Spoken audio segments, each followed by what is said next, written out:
बहुत प्राचीन समय की बात है। मगध गांव में एक किसान था। कभी उसकी फसल बहुत अच्छी होती तो कभी होती ही नहीं थी, जिससे वह किसान बहुत दुखी रहता था। उसे काफी दुखी देखकर उसकी पत्नी बोली, क्यों, क्या हुआ, बहुत उदास हो? किसान बोला, क्या करूं, मेरे पास बहुत समस्या है, इस वजह से बहुत दुखी हूँ। तो किसान की पत्नी बोलती है, मेरी एक सहेली है, उसने महात्मा बुद्ध के बारे में बताया। वो बोली, वे इतने चमत्कारी पुरुष हैं, किसी की भी समस्या मिनटों में दूर कर देते हैं। आप भी जाइए ना, क्या पता हमारे सभी दुख दूर कर दे। किसान मन बना लेता है कि वो महात्मा बुद्ध से मिलने जरूर जाएगा। अगले दिन किसान किसी से पूछकर महात्मा बुद्ध से मिलने निकल जाता है और महात्मा बुद्ध के आश्रम में पहुंच जाता है और उनको देखते ही उनके चरणों में गिरकर प्रणाम करता है और अपनी सारी समस्या भगवान बुद्ध को बताने लगता है। गुरु, मेरी फसल कभी बहुत अच्छी होती है तो कभी कुछ होता ही नहीं, मैं बहुत परेशान हो गया हूँ। गुरु जी, कभी कभी तो मेरी पत्नी अच्छे से रहती है और कभी कभी वो मुझसे बहुत लड़ती है, तो उससे भी बहुत परेशान हो जाता हूँ। और एक बेटा है, वैसे है तो बहुत अच्छा, पर कभी ऐसा व्यवहार करता है, लगता है मेरा बेटा है ही नहीं। मैं बहुत समस्या में हूँ, आप ही मेरा दुख कर सकते हैं। मैं दुखी हूँ बहुत ज्यादा, कृपया कर मेरे दुख दूर करो। ये सब बातें गौतम बुद्ध शांत होकर बड़े ही ध्यान से सुन रहे थे।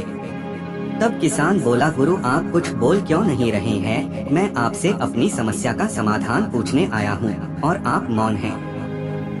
गौतम बुद्ध बोले, ये थोड़ी ना कोई समस्या है, ये तो सबके साथ हो रहा है। कोई और समस्या हो तो बताओ। छोटी मोटी दुख तो सबको है, तुमसे ज्यादा हर कोई दुखी है। इसे तो जीवन कहते हैं, इसे समस्या थोड़ी कहते हैं। किसान बोला, मैं तो आपको बहुत ज्ञानी पुरुष समझ रहा था, पर आपको तो कुछ पता ही नहीं।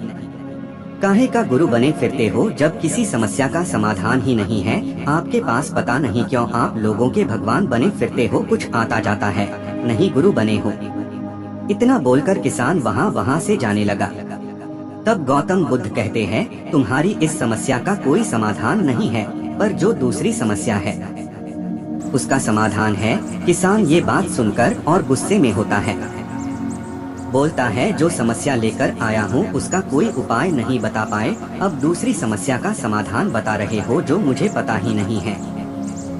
गौतम बुद्ध ने कहा, यही तो कारण है आपके दुख का, आपको पता ही नहीं है कि मैं किस बात से दुखी हूँ। कभी दूसरों को देखना, कितने दुखी लोग हैं इस धरती पर। हमें बस कर्म करना चाहिए, फल की इच्छा नहीं करनी चाहिए। क्या तुमने कभी अपने आसपास के लोगों को देखा है, वो इंसान कितना दुखी है, या सिर्फ उसी को देखा है जो सुखी है, बस उसको लेकर तुम दुखी होते? कभी उससे पूछो तो वो भी बोलेगा मैं दुखी हूँ।